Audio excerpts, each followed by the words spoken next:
সয়াবিনের রেসিপি তো আপনারা অনেক রকমভাবে খেয়েছেন, আর এই সয়াবিনের রেসিপি মাছ মাংসের স্বাদকেও হার মানাবে। নমস্কার বন্ধুরা, ঘরোয়া রান্না উইথ ব্লগে সবাইকে স্বাগত জানাই। আর এই সয়াবিনের রেসিপি রুটি, লুচি, নান, পরোটার সাথে দুর্দান্ত লাগবে। আর এই সয়াবিনের রেসিপি আমি কিভাবে বানাই সেটাই আপনাদের সাথে শেয়ার করছি। চলুন তাহলে রেসিপিটি শুরু করা যাক। তার জন্য সবার প্রথমে সয়াবিন উষ্ণ গরম জলের মধ্যে ভিজিয়ে রেখেছি। 10 মিনিট হয়ে গিয়েছে। দিয়ে এটা ভালো করে ধুয়ে পরিষ্কার করে নিয়েছি। আর সয়াবিনের মধ্যে যে জল রয়েছে সেটা এইভাবে হাত দিয়ে চেপে চেপে বের করে নেব। বের করে নেওয়া হয়ে গেলে সাইডে রেখে দেবো। আর অপর দিকে কড়াই গরম করে তাতে পরিমাণ মতো সর্ষের তেল দিয়ে দিলাম। আর তার সাথে অল্প হলুদ গুঁড়ো দিয়ে ভালো করে নাড়াচাড়া করে নিয়ে এর মধ্যে সয়াবিনগুলো দিয়ে দিলাম।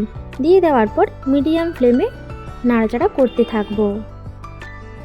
কিছুক্ষণ এইভাবে নাড়াচাড়া করে নেওয়ার পর সয়াবিনের মধ্যে দেখুন হালকা লালচে কালার চলে এসছে। এই পর্যায়ে সয়াবিনগুলো নামিয়ে নেব। আমার এই রেসিপি আপনাদের ভালো লাগলে অবশ্যই একটা লাইক দিয়ে কমেন্টে জানাবেন। ওই কড়াইতে আবারও পরিমাণ মতো সর্ষের তেল দিয়ে দিলাম। তেল গরম হয়ে গেলে গোটা গরম মশলা ফোড়ন দিয়ে দিলাম, এলাচ, লবঙ্গ, দারুচিনি কিছুক্ষণ ভেজে নেব। ভেজে নেওয়ার পর এর মধ্যে পেঁয়াজ বাটা দিয়ে দিলাম।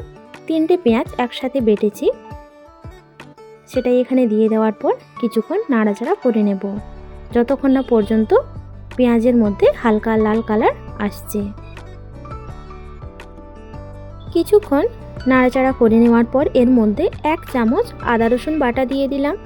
দিয়ে দেওয়ার পর আবারও ভালো করে নাড়াচাড়া করে নেব যতক্ষণ না পর্যন্ত আদা রসুনের কাঁচা গন্ধ চলে যাচ্ছে। এর মধ্যে কিছু গুঁড়ো মশলা দিয়ে দিচ্ছি, হলুদ গুঁড়ো, ঝাল লঙ্কার গুঁড়ো, কাশ্মীরি লঙ্কার গুঁড়ো আর ধনে গুঁড়ো দিয়ে অল্প জল দিয়ে মশলা ভালো করে নাড়াচাড়া করে নেব। কিছুক্ষণ এইভাবে নাড়াচাড়া করে নেওয়ার পর এর মধ্যে 1 চামচ কোড়ানো নারকেল দিয়ে দেব।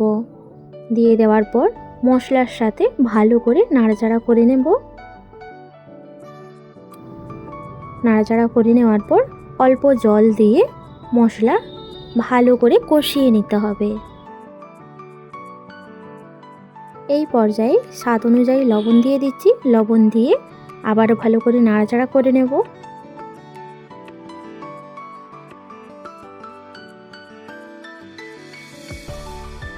মশলা খুব সুন্দরভাবে কষানো হয়ে গেলে এর মধ্যে মটরশুঁটি দিয়ে দিলাম কিছুটা, আর ভেজে রাখা সয়াবিনগুলো দিয়ে দিলাম। দিয়ে দেওয়ার পর মশলার সাথে সমস্ত কিছু ভালো করে মিশিয়ে নিতে হবে।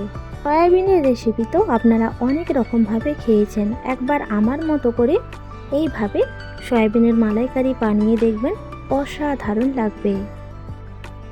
কিছুক্ষণ এইভাবে নাড়াচাড়া করে নেওয়ার পর এর মধ্যে নারকেলের দুধ দিয়ে দিলাম পরিমাণ মতো। দিয়ে দেওয়ার পর আবারও ভালো করে নাড়াচাড়া করে নেব।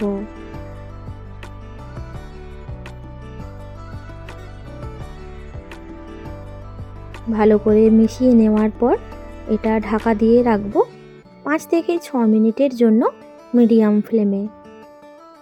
5 থেকে 6 মিনিট পর ঢাকনা সরিয়ে নেব। সরিয়ে দেওয়ার পর আবারও ভালো করে নাড়াচাড়া করে নেব।